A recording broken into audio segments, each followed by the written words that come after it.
দেখছেন সেটা আমাদের পার্টি অফিসের সামনে, দুপাশ দিয়ে রাস্তা বন্ধ, গাড়িটাকে ওইখানে রেখে হাঁটতে হাঁটতে আসছি। ডাক্তাররা ভাবছেন যে আমি বোধহয় ওনাদের আন্দোলনে যোগদান দিতে এসেছি। সম্পূর্ণভাবে সাপোর্ট করি, কিন্তু আমি ওনাদের আন্দোলনে রাজনৈতিক রং লাগাতে আসিনি। সিবিআই যদি বিচার না দিতে পারে, সিবিআইয়ের এগেনস্টেও আন্দোলন হবে, এইটুকু বিশ্বাস। কাউকে ছেড়ে কথা বলবো না।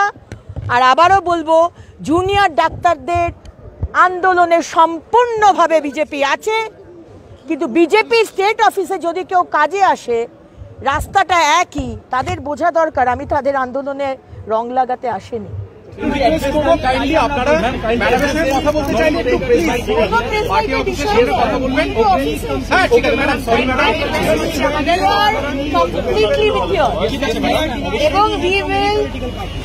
I know that, but we have all our support with you. এটা বলা ঠিক আছে, আমাদের মেসেজটাও খুব লাউড যে আমরা and we are very proud of you. আমরা কোনরকম কোন এক্সটার্নাল পলিটিক্যাল ইনফ্লুয়েন্স এক বিন্দুও চাই না। The way you have been doing media এবং সাংবাদিক তাদেরকে আমরা রিকোয়েস্ট করব যে আপনারা প্লিজ প্লেস বাই নিঃসন্দেহে ওনার নেবেন, কিন্তু আপনারা প্লিজ একটু পার্টি অফিসে গিয়ে নেন, প্রোটেস্ট সাইটে আন্দোলনের জায়গায় প্লেস বাই নেবেন না, আমাদের আন্দোলনে প্লেস বাই নেবেন না, কোনো রাজনৈতিক রঙে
রাজনীতি রং লাগতে দেব না। দেখুন মোহন ভাগবত কেন স্টেটমেন্ট দিলেন যে আমরা সমর্থন করছি, সমর্থন করছে, তাহলে মোহন ভাগবত কার বলে সমর্থন চাই না, উনি ভেতরে সেটিং করছেন, মোহন ভাগবতকে আমরা মানছি না।